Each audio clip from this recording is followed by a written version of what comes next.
ponedeljek, dobro jutro, dober dan. Od kjerkoli me spremljate, dobrodošel, dobrodošla.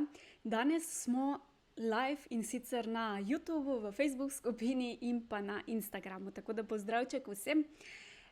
Preden začnem, bi mogoče samo rekla še to, da če imaš kakšno vprašanje, če gledaš v posnetku, če si z mano v živo, daj ga zastavi spodaj v komentar, če gledaš v živo, če imaš vprašanje, če imaš komentar, karkoli, bom ful vesela, da bomo mogoče ustvarili en taki live, bolj, kako bi rekla, interaktivni, da bo bolj zabavno, da probam prilagoditi tudi vašim željam vsebine, da dobite iz tega live tudi nekaj super informacij zase, za svoj posel in tako naprej.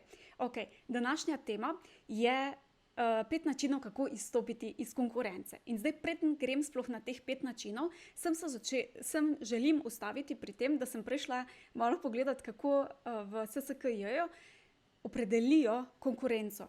In sicer opredelijo jo kot prizadevanje, da je z večjo kvaliteto blaga ali nižjo ceno izdelkov z boljšimi storitvami kdo boljši kot nasprotnik. Torej, potem pa še je napisano tekmovanje.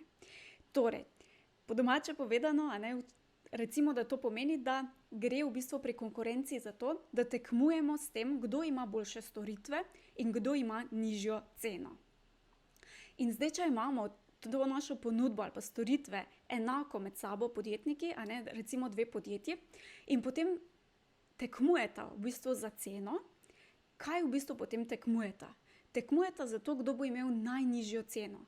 In greta v bistvu v dirko, kdo bo prej na nič oziroma kdo se bo prej približal tej ničli. In če imaš svoj posel, če imaš svoje podjetje, potem verjetno si take dirke ne želiš imeti, niti v tako dirko vstopati. Zato bomo danes šli pogledati, kako je 5 načinov, katerih 5 načinov ti jaz priporočam, da jih vpelješ v svoj biznis, tako da ne samo, da popolnoma izstopiš iz konkurence, ampak da v resnici narediš svojo igro. Zdaj, tisti, ki mogoče veliko berete, verjetno vam bo znano, obstaja ena knjiga, lahko potem link ali pa mi pišite, če vas zanima katera, ki opisuje modri in pa rdeči ocean. In gre za to, da v rdečem oceanu gre za krvavo bitko in se bojujejo, kdo bo dobil katero stranko, gre za veliko konkurenco in tako naprej. Tekmujejo ravno med tem posamezna podjetja, podjetniki, medtem ko na drugi strani pa obstaja tudi moder ocean. To je pa ocean, kjer v bistvu ni konkurence, ker so si ta podjetja, ki so v tem modrem oceanu, naredila v bistvu eno tako čisto svoje tekmovanje oziroma čisto izstopila iz te konkurence, tega tekmovanja. In verjetno, predvidevam, da če si tukaj, potem te zanima zdaj, kako lahko prideš do tega. Seveda ne bomo v tem liveu zdaj pokrili čisto vseh podrobnosti, ampak s tabo pa želim deliti 5 načinov, kako lahko res dobro izstopiš iz konkurence. Za vse, ki ste se mi zdaj šele pridružili, me veseli, dobrodošla, dobrodošel.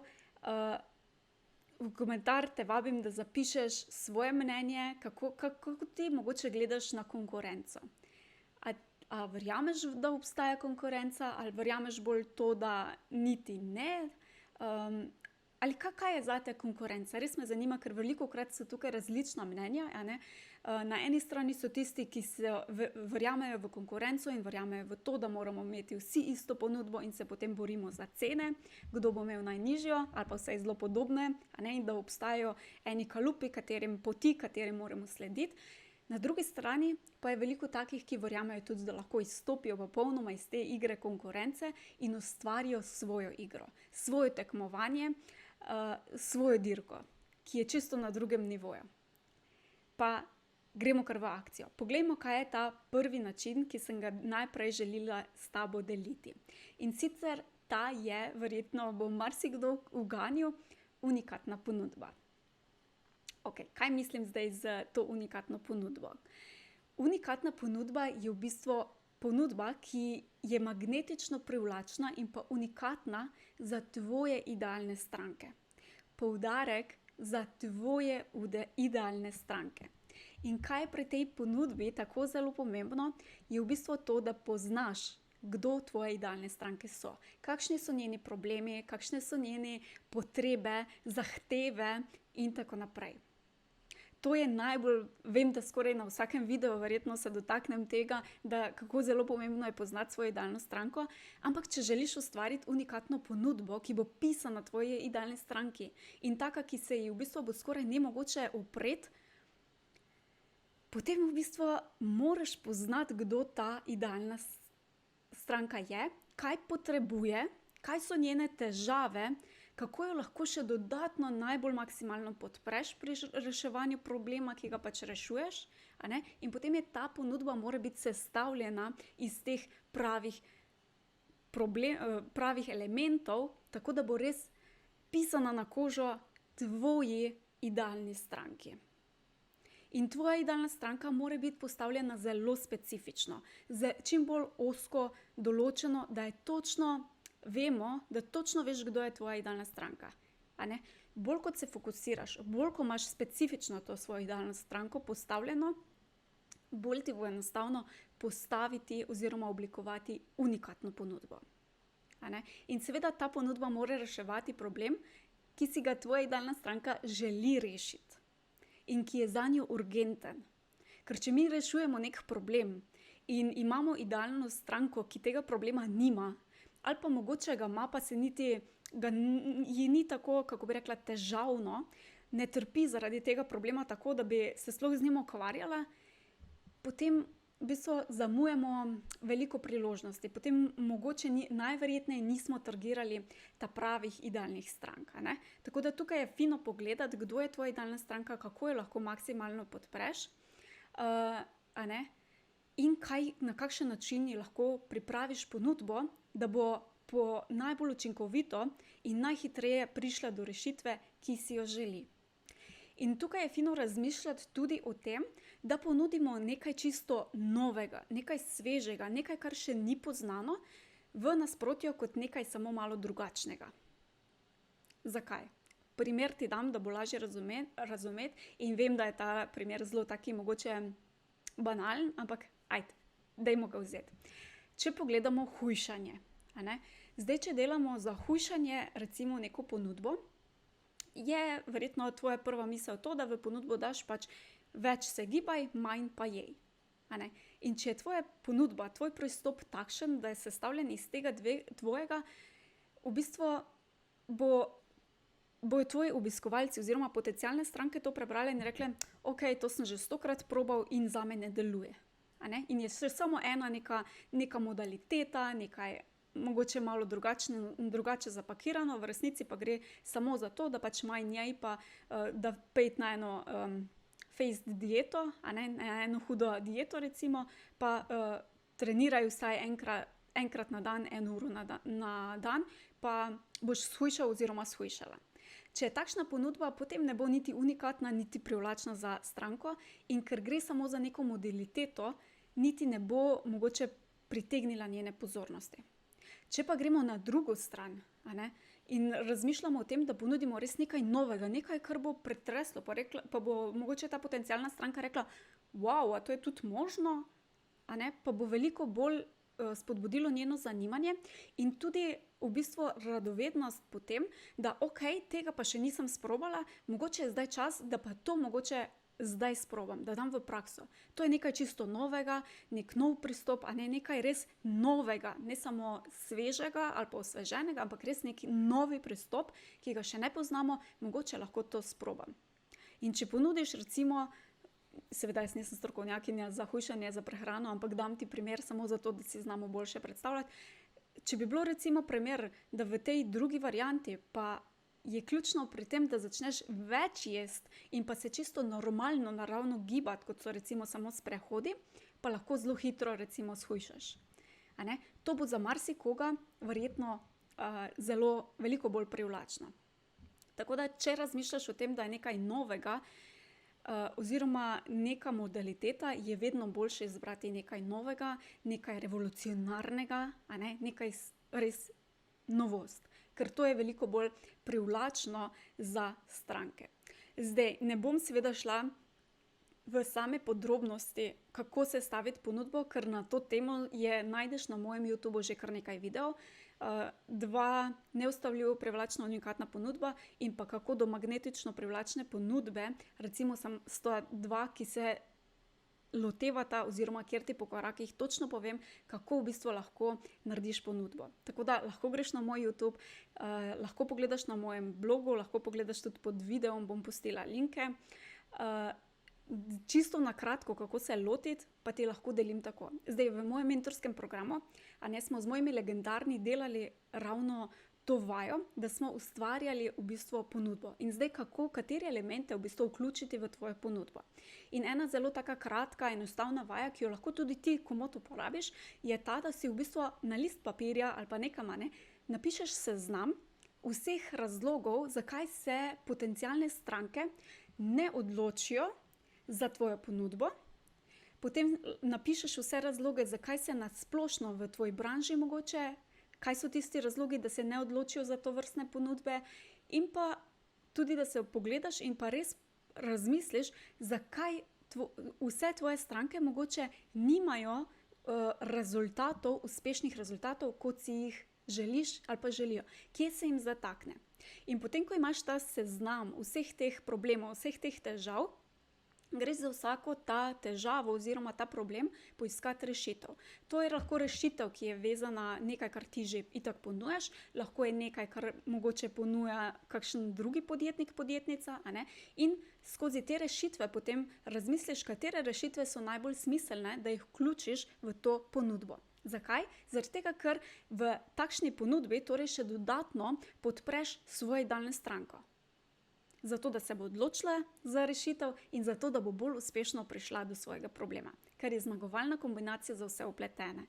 In če ti ne ponujaš te rešitve, lahko razmišljaš tudi za kakšno sodelovanje s kakšnim drugim podjetjem, in se dogovoriš mogoče za kakšno sodelovanje, da ti pa oni mogoče preskočijo na pomoč pri tvojih strankah glede področja, ki ga mogoče ti ne pokrivaš. Ampak če pa tvoje idealne stranke vejo, da bodo poskrbljene in da bodo vse, kar rabijo, dobile na enem mestu, potem je to. Recimo, če ti dam primer tudi z mojega dela, recimo jaz s strankami delam 1 na 1. In zdaj, če marsikdo bi pomislil, ok, pa spletne strani, se to vsi delamo. Mislim, to jih več dela, to je nič takega. Ravno zaradi tega v bistvu sem jaz začela uvajati ta bolj celostni pristop, ker sem videla, da samo spletne strani kot take ni neka težava postaviti. Lahko jo zelo poceni najameš izvajalca, ki ti bo postavil spletna stran, in to ni neka skrivnost. Ampak kaj je problem? Da takšne spletne strani ponavadi ne konvertirajo in so samo kot en okrasek brenda. Zato sem v bistvu jaz v svojo ponudbo vključila zelo celostni pristop, kjer naredimo najprej temelje, ki so ključnega pomena, potem naredimo celostno grafično podobo, ki bo te idealne stranke pritegnila, in šele na to se lotimo spletne strani, ki bo potem res konvertirala obiskovalce v stranke in bo delovala v bistvu kot en taki avtomat. Jaz se rada pohecam, da je to kot en taki avtomat, ki pretvarja obiskovalce v stranke, ali pa ki je kot en tvoj zaposlen prodajalec, ki deluje 24 ur 7 dni v tednu, brez da ti migaš s prsti, recimo.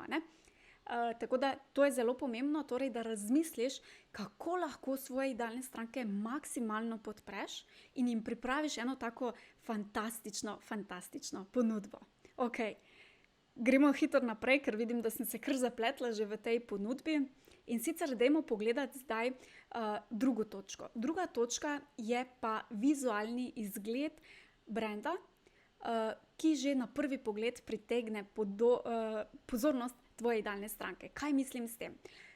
S tem mislim, da v bistvu nekdo, ki bo pogledal tvoj brand, ki bo prišel v stik s tvojim brandom, bo takoj začutil, a je to nekaj zame ali to nekaj ni zame. In ti dam spet, če se vrnemo k tistemu hujšanju, če ti dam primer, če si zdaj predstavljaš, kakšen brand bi bil, če gledamo eno fitness trenerko, in ta deluje torej za ženske, mlade mamice, točno po porodu, ali pa za tiste bodybuilderje. Verjetno se strinjamo, da bo vizualna podoba izgledala čisto drugačna. Za bodybuilderje bojo verjetno take temačne slikce, zelo tako od blizu bodo mišice posnete, poudarek bo na mišicah, mogoče po tiste kakšne kapljice po mišicah tekle in tako naprej. In na drugi strani v bistvu takšna vizualna podoba že na prvi pogled ne pritegne teh mladih mamic. A ne? In bodo rekle, ok, mi smo daleč od te stopnje, da bi bile bodybuilderke, mi želimo recimo samo normalno priti nazaj v formo. A ne? Tako da v bistvu to sporočilo, ki ga dajemo z vizualno podobo, je blazno pomembno. In je fajn oziroma nujno, če želimo res izstopiti iz konkurence, da poskrbimo za tako, ki bo pisana na kožo tvoji idealni stranki. In tukaj se spet vrnemo nazaj, a ne? Da moraš vedeti, kdo je tvoja idealna stranka. In še to, moraš se tudi zavedati oziroma razumeti, da vizualna podoba ni nekaj, kar mora biti tebi všeč. Kot podjetniku in podjetnici. Seveda je to tudi faktor, da je fajn, da je tebi všeč, ampak naj ne bo prvi odločevalni faktor. Kaj mislim s tem? Jaz včasih dobim kakšne stranke, ki mi rečejo, joj, meni pa je blazno všeč barva roza. A ne? Meni je blazno všeč roza in jaz si želim vse imeti v roza. A njena idealna stranka je pa mogoče nek moški starosti 60 let plus, a ne, ki mu roza barva ne vibrira. Recimo, zdaj zmišljujem si zelo banalen primer, ampak da si znaš predstavljati. Torej, ni fora v tem, da mora vizualna podoba biti na prvem mestu všeč tebi. Seveda mora biti zaradi tega, da jo potem z veseljem naprej tudi predstavljaš, da deliš, da se predstavljaš za njo, ampak naj ne bo prvi in odločilni faktor. Prvi in odločilni faktor je, na prvem mestu je torej tvoja idealna stranka. Kaj bo njo potegnilo, kaj bo njo pritegnilo, ne govorimo o nobenem zavajanju, pozor, ampak da jo že na prvi pogled torej daš sporočilo, ki ga želiš, da ga tvoj brand daje in da pritegne tvoje idealne stranke. In seveda ta vizualna podoba tudi ni fajn, da je preveč neka specifična, preveč splošna, a ne, taka čisto, kako bi rekla, da si je nihče ne zapomni, da jo vidiš, pa si je več ne zapomniš, ali pa da ni prepoznavna, a ne, tako da mora biti zelo dobro imeti od zadaj tudi sporočilo in vse pač potrebno, da res pritegne tvoje idealne stranke. Tretja točka, katero sem želela deliti, oziroma tretji način, kako izstopiti iz konkurence, je, da se specializiraš. Da izbereš nišo, a ne, da se torej fokusiraš na točno določene idealne stranke, ki jim ti lahko maksimalno služiš, maksimalno pomagaš. Zakaj? Zdaj, če daš ti ponudbo za vse in če želiš nagovarjati vse, potem te nihče ne bo slišal, oziroma zelo malo ljudi. Ker nihče ne bo razumel, da ti v bistvu ponujaš rešitev za njihov problem in zamujaš ogromno priložnosti. Zato je veliko boljše, če se specializiraš in postaneš v bistvu znan po neki specializaciji oziroma znana po nekem specializaciji, a ne, da vemo, ok, ta je specializirana ali pa specializiran za to in za te osebe. Ti dam primer. Recimo, če damo primer splošnega zdravnika. Zdaj, če imaš ti nek problem, recimo, da imaš zlomljeno roko, ali pa ne vem, te boli koleno, ali pa imaš težave s srcem, upam, da ne, seveda, ampak k komu greš najprej reševati problem? K splošnemu zdravniku najbrž greš samo po napotnico za naprej, da te pošlje naprej. A ne? Verjetno ne pričakuješ od splošnega zdravnika, da bo poskrbel za tvoje srce ali pa da ti bo naredil operacijo na srcu. Seveda upam, da ne, ampak da razumeš, a ne? Verjetno želiš rešitev od nekoga, ki točno veš, da obvlada to zadevo v nulo in da veš, da ti bo znal pomagati. In enako so naše stranke, tudi one si želijo imeti ne samo čim prej in čim bolj učinkovito rešen problem, ampak da je to res, vejo, da bo rešen dolgoročno ta njihov problem in da bo za njih dobro poskrbljeno. Zato je fino, da če si na tej fazi, da delaš za vse, da nagovarjaš za vse, da lahko ti pomagaš vsem, recimo pogosto so to kakšni zdravilci ali pa kakšne masaže, a ne, to so za vse. Če se ti fokusiraš bo število strank in tvoje storitve bo najverjetneje hitro naraslo. In izstopiš popolnoma iz konkurence, lahko samo zato, ker se fokusiraš, ker se zožaš in točno veš, komu in kako, na kakšen način služiš.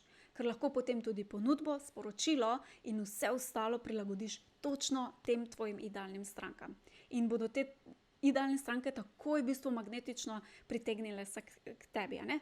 Tako kot če ti iščeš specialista za srce, kardiologa ali karkoli je, ne? Tako bodo tvoje stranke iskale tudi tebe. Ok? Upam, da je vse jasno. Če imaš kakšno vprašanje, če imaš kakšno idejo, kaj želiš tudi v svojem poslu deliti, bom zelo vesela, če deliš z mano, lahko spodaj v komentarju, lahko mi pošlješ tudi zasebno sporočilo. Gremo pa na 4. točko. In sicer 4. točka je radodarnost. In zdaj bo marsikdo rekel, wow, kaj pa je to?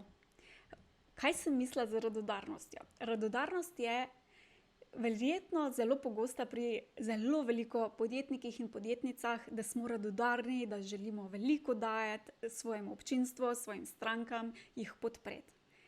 In potem se včasih zgodi, da pridemo do točke ali pa pridejo podjetniki in podjetnice do točke, ko rečejo, opala, jaz še samo brezplačno dajem in v zameno nič ne dobim. Zato, tukaj je zelo pomembno, če želimo izstopiti iz konkurence, da smo radodarni, da dajemo veliko vrednosti, ampak na zelo strateški način. Zdaj, kakšen način je to? Čisto enostavno, da ko želiš dati ven kakšno ponudbo, recimo, da organiziraš brezplačno delavnico, na katero se lahko vsi brezplačno recimo pridružijo. Potem razmišljaš, kako lahko to organiziraš na način, da bodo vsi vpleteni zmagovalci. Kaj to pomeni? Vsi, tudi ti, vključno s tabo. Ne samo, da se razdajaš, ampak da tudi recimo v zameno nekaj dobiš. Karkoli pač to za tebe je, kar si pač želiš. Kaj to pomeni? Da v bistvu začneš se razdajati, če tako rečemo, oziroma da daješ radodarno in veliko vrednosti, ampak da razmisliš, kako to paše v tvoj poslovni model, kako iz tega lahko pridobiš več strank, kako lahko daš veliko brezplačne vsebine, ampak hkrati za tiste, ki si želijo s tabo iti naslednji korak, ponudiš tudi to priložnost. Okay? Tako da fajn je, da razmišljaš o tej radodarnosti v stilu tako, kako lahko si radodaren, radodarna, da bodo vse strani zmagovalne, da je takšna win-win-win kombinacija. Torej, da si tudi ti dobiš nazaj, ker če se ta krog dajanja in sprejemanja pri tebi zaključi, oziroma če je približno enako dajanja in če je približno enako dobiš nazaj, torej če dajanje in sprejemanje se lepo uravnovesi, potem ne pride do tega, da postaneš izčrpan oziroma izčrpana. Ker če se samo razdajaš in veliko daješ, potem se lahko hitro izčrpaš in imaš tisti občutek, da veliko samo brezplačno delaš, brezplačno organiziraš, ni pa rezultatov. Tako da poglej, kako lahko hkrati si blazno radodaren, radodarna in v zameno tudi seveda nazaj dobiš veliko vrednosti, ki je pač ti kot posel tudi potrebuješ. Okay? Tako da radodarnost, ampak strateško. In pa 5. točka, katero sem se želela dotakniti, kako izstopiš iz konkurence, je, da če še nimaš, točno se fokusiraš in najdeš, kaj je tvoj X-faktor. In z mojimi legendarnimi, torej v mojem mentorskem programu Legendarni, smo delali tudi na tem in se pogosto, v bistvu pa tudi s strankami, ko delam 1-na-1, se velikokrat izkaže, da ko rečem, ok, kaj je tvoj X-faktor? Ali pa ko začnemo debato, kaj je pa to tvoj X-faktor? Torej, po domače povedano, po čem se razlikuješ od drugih? Po čem si prepoznan? Kaj je tisto, po čemer izstopaš? In kaj se ponavadi zgodi? Ponavadi se zgodi, da je najprej tišina, malo pomisleka, kaj bi pa to bilo, potem pa dobim odgovore v stilu, kakšno ima nekdo izobrazbo, kakšno ima nekdo delo, ali pa kaj takšnega, no. Nekaj takšnega. In ko potem ali pa nekaj zelo splošnega. Jaz sem recimo dostopen. Ali pa jaz sem strokovnjak. To je zelo pogosto. A ne? Jaz sem strokovnjak. In potem, če se vprašamo, ok, X-faktor pomeni, da si potem znan oziroma znana samo ti. In če bi nekdo rekel to lastnost ali pač ta faktor omenil, bi drugi najprej pomislili na tebe. In zdaj, če rečemo, da si ti strokovnjak, kakšna je verjetnost, da bo nekdo pomislil samo na te ali pa na tvoj brand? Verjetno je zelo malo, a ne? Ker verjetno smo vsi podjetniki, ali pa dajmo reči, večina podjetnikov in podjetnic v svojem poslu pač verjetno delamo najboljše, če si tukaj potem verjamem, da ja, in da si strokovnjak in da si strokovnjakinja. Tako da to ni X-faktor. In X-faktor ni nujno tvoja izobrazba. In X-faktor ni nujno tvoja ponudba. X-faktor je nekaj, po čemer si ti oziroma tvoj brand popolnoma prepoznaven. In če nekdo omeni ta X-faktor, je prva misel ti oziroma ta brand. In če še nimaš, si probaj razmisliti, kaj ta faktor je. In velikokrat sploh, če si ti obraz branda ali pa če delaš z strankami 1 na 1, so to lahko zelo neke tvoje osebne značilnosti, ki mogoče na prvi pogled nimajo veze z brandom, ampak si potem recimo prepoznaven in prepoznavna. Tako da razmisli, kaj je, lahko tudi vprašaš malo po okoli svoje prijatelje, svoje stranke, kaj bi rekli, da recimo so 3 tvoje najboljše lastnosti. Ali pa kaj bi izpostavili in si narediš seznam in potem začneš razmišljati.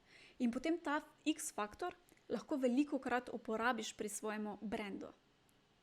Tako v sporočilih, tako v načinu, kako deluješ, kako se predstavljaš in tako naprej, da v bistvu daš v ospredje ta svoj X-faktor.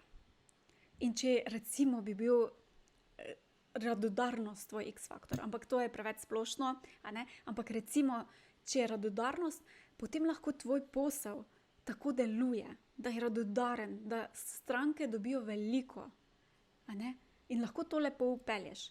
In s tem v bistvu lahko zelo, zelo izstopiš iz konkurence oziroma se ločiš od konkurence. Me pa zanima, katera točka, če jih samo ponovim. Torej, prva točka je unikatna ponudba, potem je bila specializacija oziroma da poiščeš svojo nišo, potem je torej vizualni izgled branda, ki že na prvi pogled pritegne idealno stranko, radodarnost in pa X-faktor. Že imaš vse porihtano ali ti še kaj manjka? Bom ful vesela, če spodaj zapišeš. Zdaj, za konec sem želela še samo omeniti to, da v bistvu uspešni podjetniki moramo nositi vsaj 3 vloge v svojem podjetju. Sploh, če smo sami ali pa tudi, če nismo sami v svojem podjetju. In ker večinoma nimamo enakomerno teh vlog razporejenih, potem ne pride do tega, da res dobro izstopamo iz konkurence. In kaj te vloge so? Te vloge so, da si 1/3 svojega časa, svoje energije posvetiš vlogi podjetnika. To pomeni, vloga podjetnik, bom najprej povedala, katere so, da bo bolj jasno. Se pravi, 1/3 je podjetnik, 1/3 je menedžer in 1/3 je delavec. Ponavadi je ta delavec pri veliko podjetnikih precej prevelik. In kaj to pomeni? Kot podjetnik v bistvu poskrbiš za vizijo, za nove ideje, za vizualiziraš, kaj bi bilo, torej da sanjaš, da iščeš vizije, da je nekaj novega, iščeš nove poti, revolucionar. Vse to je vloga podjetnika in je zelo pomemben v tvojem poslu. Potem drugi je torej menedžer, ki bo vse te, kar si je podjetnik zamislil, začel razdelati na posamezne delčke in začel raziskovati, kako bi to bilo izvedljivo, kdaj bi bilo izvedljivo, kaj se potrebuje, kako dati na urnik in vse te zadeve. In na koncu imamo delavca, ki pa to še samo naredi. Zdaj, če si ti skozi v vlogi delavca in nimaš časa, da biti menedžer in pa podjetnik, a ne, potem hitro lahko pride do tega, da samo veliko delaš in se kot hrček vrtiš na mestu in ni rezultatov, pride do izčrpanosti.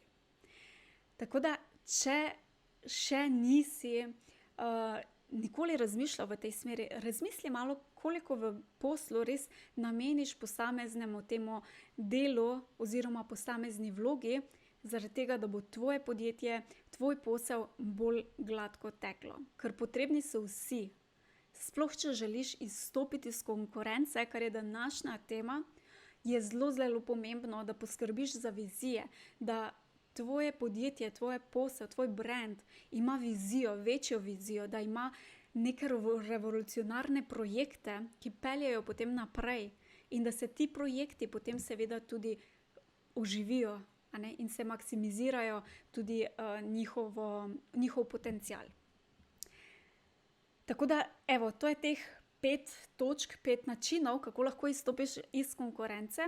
Ful bom vesela, če mi v komentar, lahko tudi zasebno sporočilo mi pošljete, če vam je mogoče nekaterim včasih se ne želijo izpostavljati, kar je v bistvu zelo škoda. Bom zelo vesela odgovorov, katera točka ti je bila najbolj všeč ali pa tudi katera točka si je želiš bolj izpiliti, mogoče tudi bolj dodelati, kaj potrebuje več tvoje pozornosti. Tako da, to je to za danes. Jaz upam, da ste dobili veliko dobrih informacij, ki jih lahko čim prej potem zdaj date v prakso, implementirate in popolnoma izstopite iz konkurence. Tako da, hvala za tvojo pozornost in želim ti veliko uspehov. Se vidimo kmalu. Čau, čau!